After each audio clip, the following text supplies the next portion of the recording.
very dovetails very nicely into gamification. So, you know, my definition of gamification is basically using the mechanisms and also the strategies that games use, games of all kinds, right? Video games, board games, online mobile games, all of that stuff, to get somebody to do something specific. So games motivate us to keep playing. Engaging gamification motivates your members to keep consuming your content, to keep implementing what they're learning, and to continue to get results. And Mitch has a space that he is in that I'm going to have him tell you about, but it's using gamification to motivate people to do something specific as well. So Mitch, would you mind starting by just giving us a little background on what you do and then what it motivates people to do?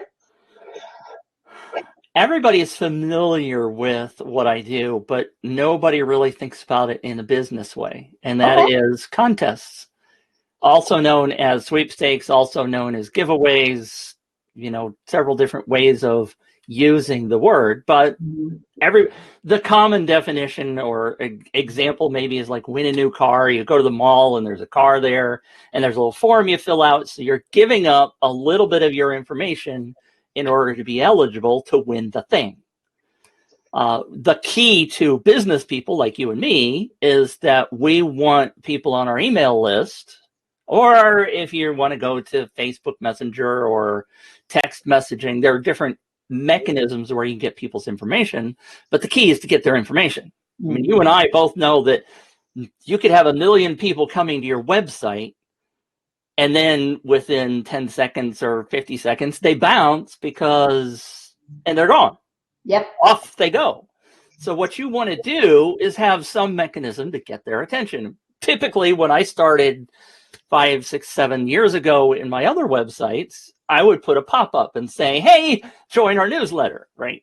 And everybody would go, oh, I hate pop-ups and those are boring. And you get about 1 or 2% sign up and you're like, I got 2%, woohoo! But if you could give people something, right? So then people started doing lead magnets and offering an ebook, and then you got to 5% signups. And so what I'm doing is offering somebody a chance to win something that appeals to that particular audience. And I'll give you the shortcut because I know you're going to ask this question.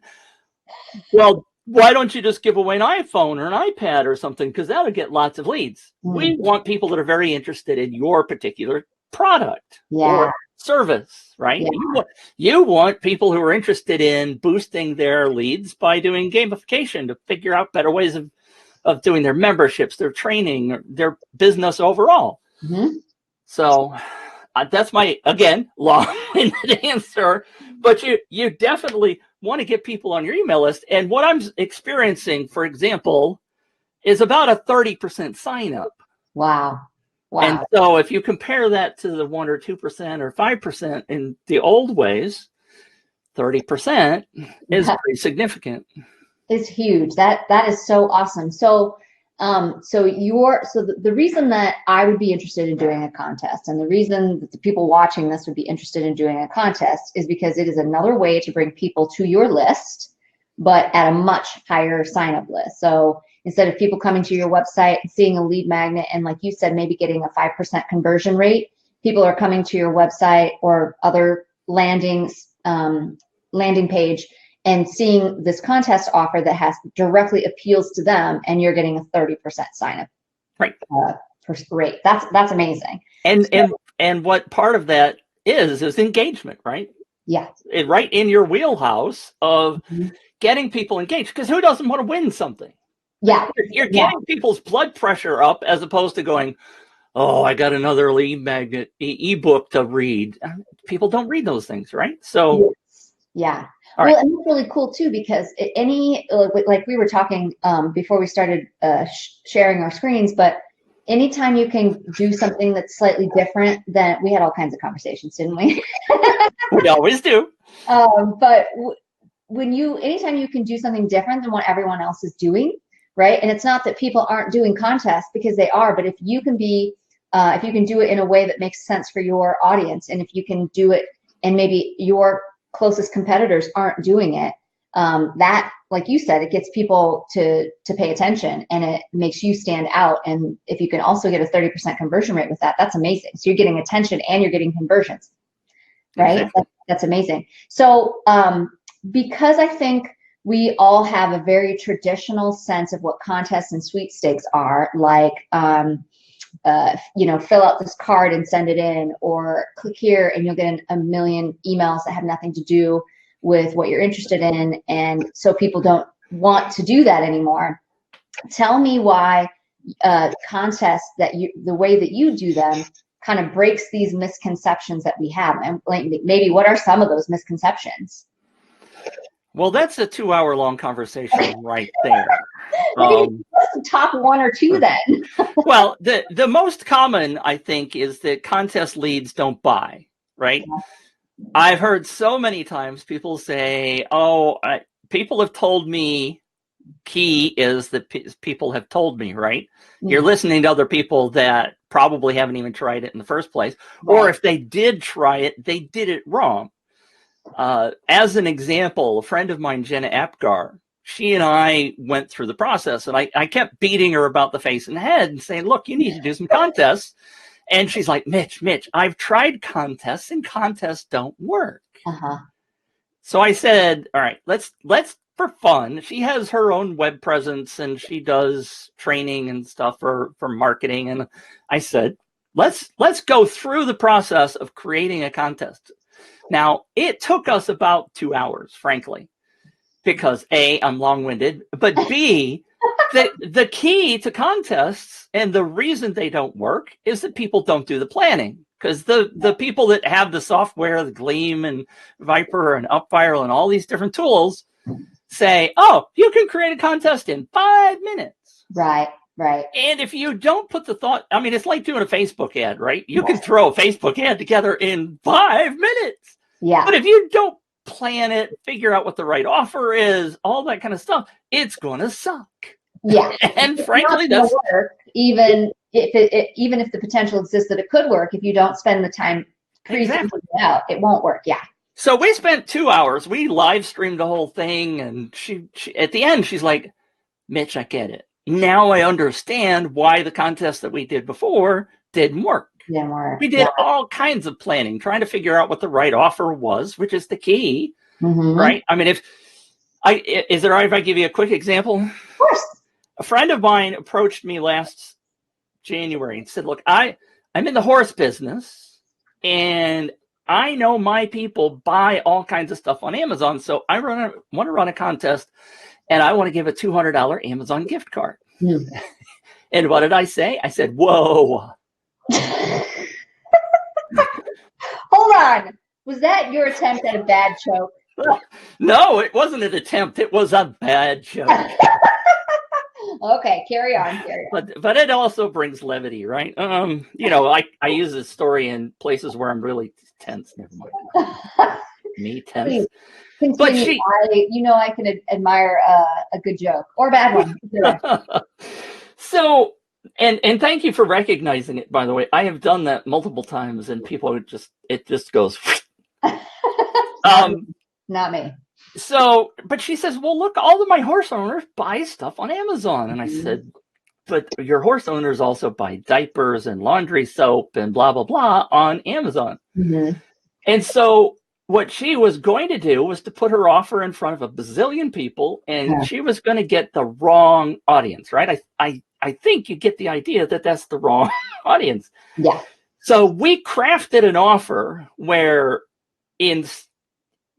we replaced the lead form. We got their name, their email, and we also asked them for the location of their favorite tack and feed shop. Okay.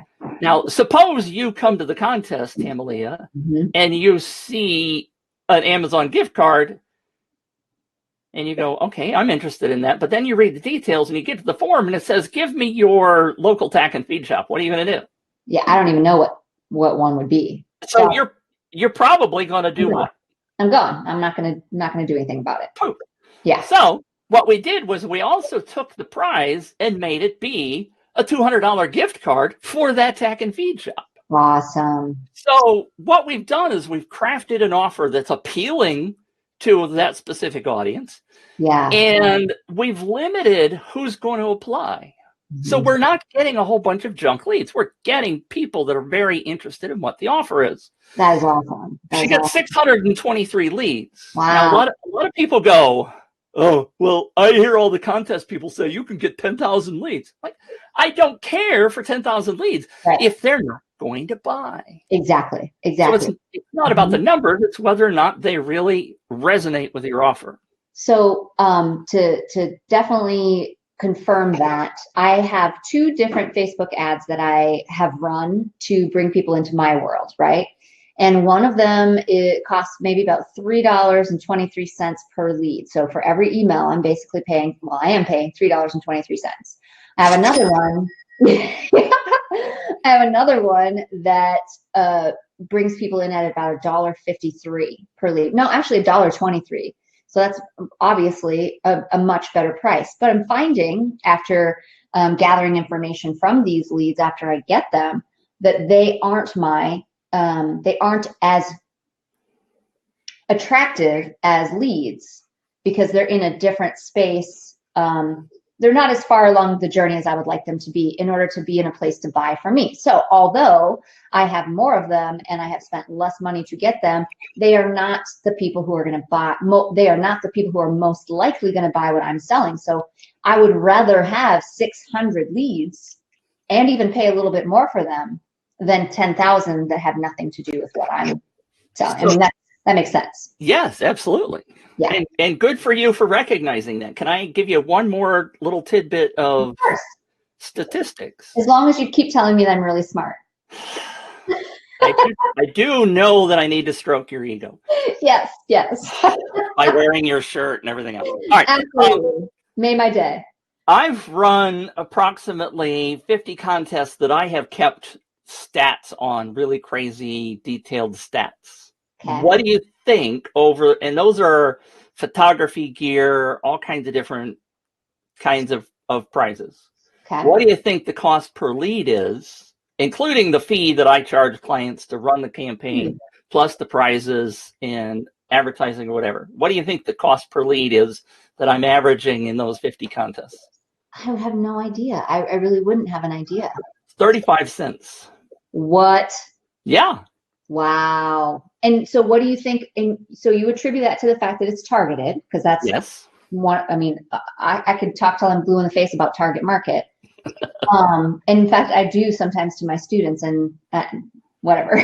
It doesn't matter if they don't like it. I'm talking about my university students. They're paying to be there and they have to listen to me. But anyway,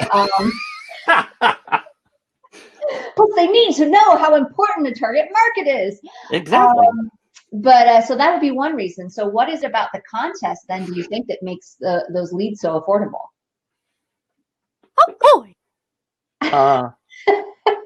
Gamification. Yeah. So the second part of it is the fact that what we're doing, all right, everybody's used to the old way. Like an example is like the fishbowl at the restaurant where you go and you say, hey, there's a sign that says win a free meal, next lunch, whatever, put in your business card. Mm-hmm. If you did that, are you likely to go tell your friend, hey, you could possibly win a lunch over here at restaurant XYZ? No, you don't do that. Mm-mm. What we're doing in the contests and most of the tools that are out there, including the ones that are probably run inappropriately on Facebook, what you do is you go talk to your friends and you say, hey, friend, you really need to be in this contest. Okay. And we incentivize people by offering points or prizes, extra bonus prizes, free ebooks, whatever you can do to incentivize people to go get their friend. Because not only in the restaurant example, you don't want to tell your friends because there's the process. You don't want more cards in that bowl. You want yours to be the only card. Yeah. That's the key, right? Mm-hmm. Just like the car at the mall. You don't want a whole bunch of people walking by filling out the forms. You want to be the only person in there. You steal all the forms and throw them away. People have done it, I'm sure. I would never do that. I'm just saying. No, I'm sure you wouldn't do that. That would be danger. Yes. So nothing would arrest me for fraud or something. I don't know. exactly. But the key is that we're using word of mouth, incentivizing people to go ask their friends. And by doing that, even maybe they're not their friends, but if they post it on their social media, spread the word, then we're bringing in their audience, which is theoretically not perfect world, but theoretically those are people that are similar, that are going to be interested in the offer, right? Yeah. And so that's the thing that's different about it is, and even if you're paying for ads, the fact is that you're going out to that extra audience and bringing those people in. So those people are virtually free to you. Yeah. Yeah. So and that's how the costs come down. That's awesome. That's a great explanation of why you would get a lead for 35 cents as opposed to, if you're lucky, $1 something, or $3. Yeah, typically 3 to 6, right? Is that what you understand for non-contest type of lead magnet situation? Oh, yeah. Absolutely. Yeah. I mean, I know people that pay $300 for a lead, but they also know how to convert those people. I was going to say, and the product hopefully is like a $10,000 product or something. Right. Okay, that makes sense in that case. Okay, so my next question, Mitch, is it sounds like there's a process here. So you would identify what your target audience is, right? Who do you want to bring into your world so that you can convert them in the future?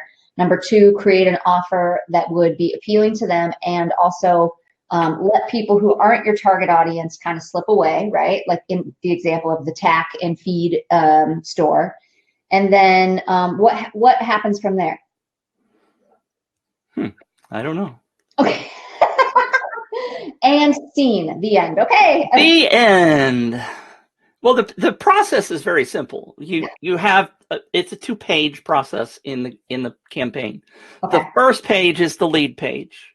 That's where you tell them what your offer is going to solve their pain, right? We talked about that before the thing, before we started. You got to talk about people's pain. Now, in most cases, it depends upon what the offer is.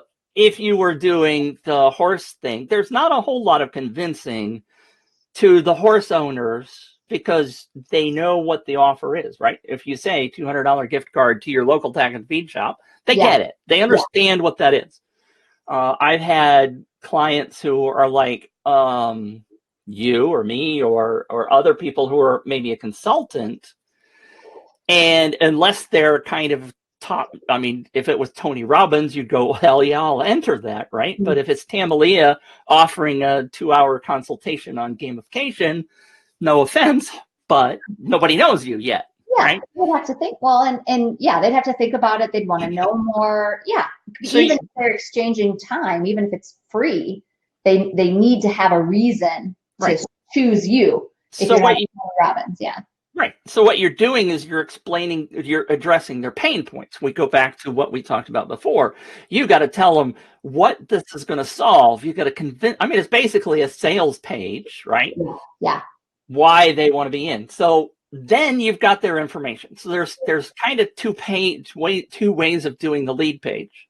But obviously, you get their information. There's a sign up form. On the second page, you celebrate. Now, a lot of people that are doing contests don't really do this very well, which is kind of where I'm trying to focus and learn from you about celebrations and stuff. I've just recently implemented like a confetti thing that flows down to kind of do whatever. But you on the second page, you're celebrating that they're entered, and then you have to educate them as to why they have to go talk to their friends, right? This is the hard part, is to say, all right, if you go share this with your friends and you get XYZ points, we're going to give you a celebration or whatever. And if you bring those people in, then we're going to say you get 5 people referred. We're going to give you this bonus gift certificate. Or a friend of mine did, she was in sewing. So she did, you get 5 people to sign up. I'll send you a free spool of thread. Which doesn't sound exciting to you and me, but her people went crazy over that. Yeah. And they were referring people left and right. And she just, I have that as a case study as on my website. But you've got to incentivize people And you got to educate them. I mean, there are all kinds of contests. Some people are very familiar with entering contests, and they say, go like my Facebook page and those kind of things. Those are good. But the key is you want them to refer a friend, right? Yeah. That's the goal to us when we're running a contest. I'm sorry. Yeah, no, I totally get it. So instead of it being like the fishbowl where you put your card in and hope that there aren't very many cards when they draw the name, so you might have a better chance of getting the free dinner, you are incentivized to bring more people to the fishbowl, because more people you bring, the more chance you actually have of winning. And so that makes total sense as to why that would, again, bring your lead cost down. And now not only is your lead cost down, but you have, more qualified contestants, more qualified leads through this contest. Right. So, and it sounds like is there a software then that you run your contest through? So it's it's not like a complicated process. It's all kind of just do this, do this, do this, do that. I laugh because you use the word complicated. There are tools. Yes, there are gobs of software tools that will help you do this. There are some that are totally focused on Instagram, for example. Okay. There are some that are totally focused on Facebook. I prefer the ones that are external, that give you the option to go Facebook, Twitter, Pinterest, all the social media, instead of focusing in one spot. Yeah. Which, we also talked, never mind, I won't go there, because everybody knows that you don't want to put all your eggs in one basket, right? Right. So yes, there are tools, and some of them are very easy. Some of them are not so easy, but the ones that are not so easy are the ones that have the most features, which are the ones that I use when I'm working with a client. And I'm working on developing training that will help you, and I'm not trying to plug. Okay, I'm trying to plug. Help you get started by running your first campaign. And once you see how the process works, then we go deeper into the more complicated stuff. Because once you get the fire in your belly, like with what you're doing in the Players Club, the engaging gamification groups. Yeah. You want to go deeper. You start getting really excited about what you're doing because you see the success in the first one. And I think that's the key. Like most Facebook trainings or anything else, if you're doing Facebook ads, what you want to do is get that quick success, have the first one, and then go, well, okay, Mitch has taught me how all of those myths aren't true anymore. Now we know how to do it. Let's go do it extra. Awesome. Okay, so my last question for you then is, if people watching this are interested in getting more information from you and maybe even working with you on creating their first contest, what do they need to do? Send me thousands and thousands of dollars and I'll love you. Sounds good. Okay, got it. And after that? My website is giveawayrocket.com. Okay, I'm going to type that up. Okay. And if you go to the resources tab, or if you go to giveawayrocket.com/resources, which is a long word, but the resources tab, what I've started doing is kind of building a store. And instead of just saying, go to this one link that gives you a gift, what I'm doing is giving you gobs of options. There are 2 case studies there. There's some demo contests there. There's information about my consulting and my training classes.